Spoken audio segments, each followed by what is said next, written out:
The Seattle Mariners re-signed Jorge Polanco. Let's talk about it.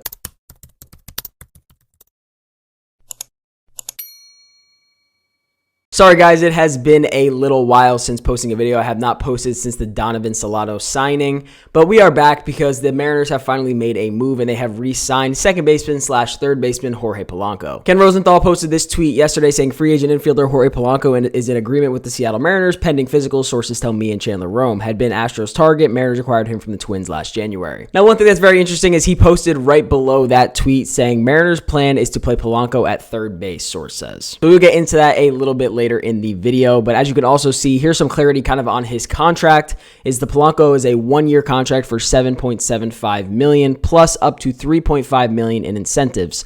Hence, that he can make $11.25 million in 2025. Now, as you know, the Seattle Mariners declined Jorge Polanco's $12 million club option earlier this offseason, but he can almost make up to that point again this season, but this time it is with incentives. So now the interesting part about that is the Seattle Mariners are essentially saying, if you want to make what you would have made last year, here's what you need to do in order to make that money. So they're basically saying, you didn't do what you were supposed to do last year for us. So they're saying, this year, here's some incentives. You want to make that money again. And I'm guessing this is a big way how they got him to come back in the first place, because I was told, or at least obviously as you guys saw over X, is that the Houston Astros were heavily involved in Jorge Polanco, but obviously he ended up coming back to Seattle. Now let's start off with a video that I did post a little while back, basically before they had declined the club option on Jorge Polanco on whether or not they should bring him back. And as you guys know, I was a pretty big fan of the Seattle Mariners bringing him back, not because he had a great year last year or anything like that, but I do believe that he still has more in the tank, and last year was kind of just a down year for him. And I mean, if you just look at his career stats, besides the 2020 season where he only played in 55 games, this was his worst season by far throughout his career. Not to rub it in and make it hurt even more, but last year he only hit .213 with a 92 WRC plus, which is also the lowest in his career, or at least one of since besides 2020 and also 2017, but you're talking about a little while back,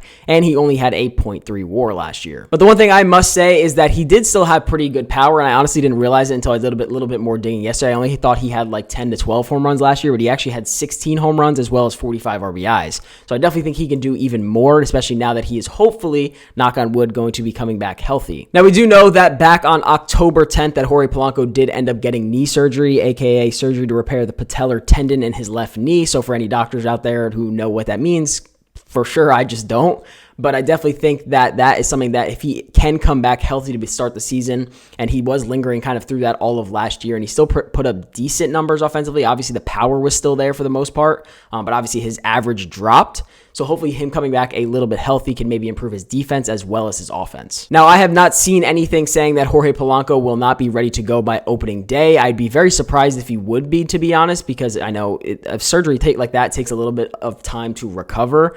But I mean, we don't really know. I mean, his agent did say he would be ready to go by spring training, but I do think that might be a little bit of a stretch, at least 100%. Maybe he's like 80%. You know, he's doing some basic things, basic swings and stuff like that. But I don't know if he would be 100% ready to go by opening day. I would like to think so. Now, I guess let's get into the interesting part, which the Seattle Mariners plan on playing him at third base. As we know, Jorge Polanco is not a very good defender even at second base, so it's going to be very interesting to see him go over to the hot corner. So after doing a little bit of digging into his defensive stats and where he has played throughout his career, as you guys know, second base is his primary position, where throughout his career, he's posted up a -2, a -9, a -5, and last year a -10 outs above average at second base, as well as a -1, -7, -4, and -8 FRV, which are all absolutely terrible numbers. Now, that being said, Jorge Polanco has played in 180 innings at third base throughout his career. In 2016, he played 77 innings, and in 2023, so really right before he came to the Seattle Mariners, he played 103 innings at third base. Now, obviously, this is a very small sample size, but his outs above average, those 2 years where he did it, was a -1 and a 0, and his FRV both years was a 0. So maybe he might be a little bit better at third base for some reason. I don't know why that would translate, because he is just not very good at second base to begin with.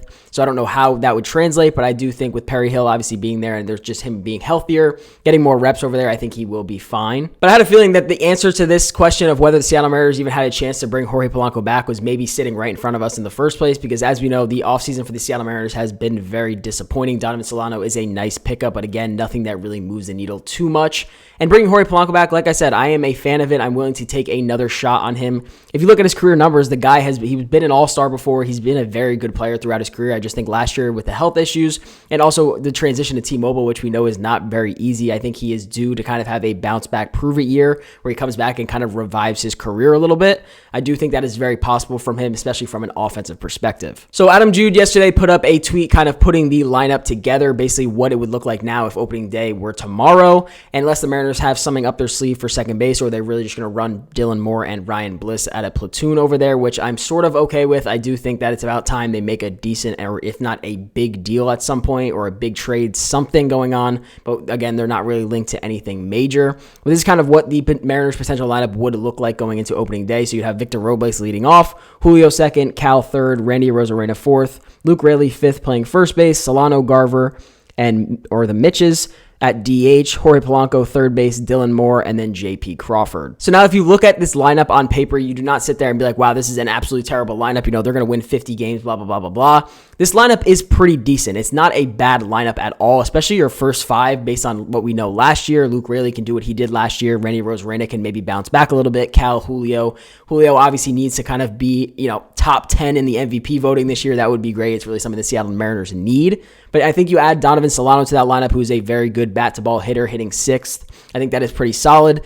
And like you guys already know that I've said this before, I do think Mitch Garver is also going to bounce back a little bit. He might not hit 250, but he might hit 220, but also put out, 25 home runs instead of however many he had last year. And then you have Polanco, Moore, and JP at the bottom of the order, which I'm totally okay with because, Jorge Polanco does have a little bit of power. Hopefully JP can bounce back a little bit. It is in reality a lot of hoping, but one thing that I did post yesterday on X, after doing a little bit of digging yet again back into how the Seattle Mariners did once Edgar Martinez was there from August 23rd through the end of the year, and how they were a top 5 offense in all of baseball. I will go a little bit more into those stats to kind of prove my point a little bit, but I was basically saying the concept of running it back with the same lineup, because the lineup is obviously very similar with now adding Jorge Polanco back into it. Really the only difference is Donovan Solano filling in somewhere into that lineup, and you also have Randy Arozarena for an entire season now. But essentially, I think with Edgar Martinez being there, as well as bringing in Kevin Seitzer, I think those are pretty good moves in terms of a hitting perspective. And I do think that if the Seattle Mariners can even do, be top 10 offense, maybe not have to be a top 5 like they were the last month and a half of the season,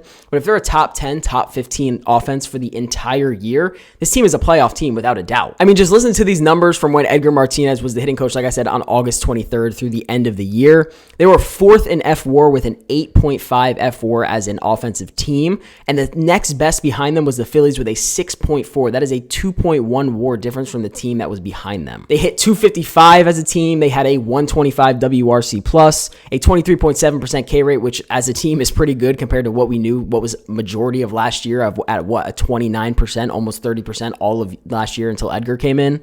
They had a 10.4% walk rate, which is really good. That's above league average, especially as a team. They had 42 home runs, so really nothing crazy in terms of pop, but they still have a decent amount of pop to get the ball out of the ballpark. So you do have to wonder a little bit and be a little bit curious. And again, it's kind of one of those little bit of things of hoping, but at this point, we really do not have a choice, and we kind of have to rely on this offense being able to do what they did in the back half of last year. Like I said, I don't think it is very realistic to sit here and be like, oh, they were a top 4 offense in the league for the last month and a half of the season. So this coming year, now that they have a very similar lineup, they're going to go and run it back and be a top 5 offense all year. It's not what I'm saying, but I am saying if you kind of make that on a bigger scale, you'd hope they'd be able to sit in about the top 15, even if they're anywhere from, the 12th to 15th best offense in the league. That is all they have to be with this starting rotation. So it's really just a food for thought moment, but I do think that lineup is pretty solid on paper. It definitely needs some more upgrades, so I'm hoping they're thinking about doing something. I don't know what that may be, but I do like this Jorge Polanco signing. I do believe that he will have a bounce back season if he is healthy and this need does not linger throughout the year. Because if you get to the point, where he only plays 80 games, it really wasn't worth it. In theory, you could have gone out and gotten somebody else that's been healthier and, isn't coming off a surgery. But I do think if he is coming back healthier, like his agent is saying, and he can put together a full season where that knee isn't bothering him and can just play his game that we know he can play, that he's been playing throughout his whole career, I think he will be a very valuable piece to this offense. Some of you may agree with me, some of you may not, but this is just my opinion, and I'm happy to be back doing these videos. Sorry, it's been a very busy past 2 weeks. But otherwise, let me know your guys' opinion down in the comment section. Otherwise, I hope you guys did enjoy the video, and I'll see you guys in the next one. Peace out.